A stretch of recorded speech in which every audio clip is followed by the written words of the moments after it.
मोठी बातमी राज्य सरकार शेतकऱ्यांच्या कर्जमाफीबद्दल सकारात्मक आहे।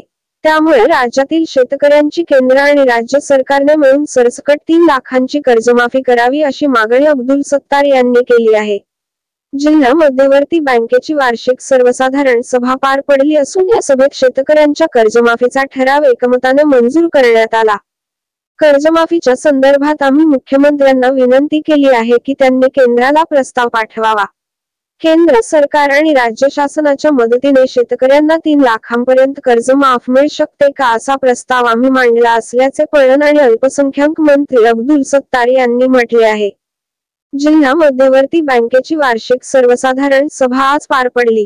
या सभेत शेतकऱ्यांच्या कर्जमाफीचा ठराव एकमताने मंजूर करण्यात आला आहे। राज्य सरकार शेतकऱ्यांना 3 लाखापर्यंत नुकसान भरपाई मिळावी याबद्दल सकारात्मक आहे। केंद्र सरकार जोपर्यंत याबद्दल निर्णय घेणार नाही तोपर्यंत यामध्ये काही निर्णय होणार नाही असेही अब्दुल सत्तार यांनी म्हटले आहे।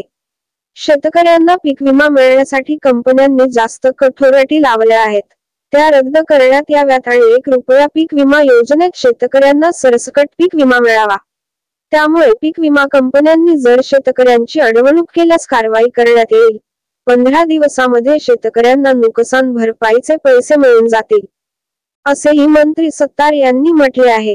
उद्धव ठाकरे यांच्याबद्दल जे वक्तव्य केले आहे त्यामुळे महंतांनी उद्धव ठाकरे यांची जखम पाहिली असावी। मी मुख्यमंत्री एकनाथ शिंदे यांचा निष्ठावंत कार्यकर्ता आहे, मी कायम त्यांच्या सोबत आहे, त्यांचा माझ्यावर खूप विश्वास आहे। ज्या दिवशी मला जायचं असेल त्या दिवशी मी त्यांना सॅल्यूट करून जाईल। मी बोलता शासक नाही तर प्रासंगिक करारावर आलेला एक निष्ठावंत कार्यकर्ता आहे।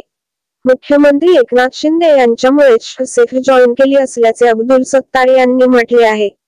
लाडकी बहीण योजनेचा पहिला हप्ता 1 ऑगस्टला खात्यावर पडले आणि विधानसभा निवडणुकीत एकनाथ शिंदे यांच्या नेतृत्वाखाली सरकार निवडून येईल आणि पुन्हा एकनाथ शिंदे मुख्यमंत्री होतील असेही सत्तार यांनी म्हटले आहे।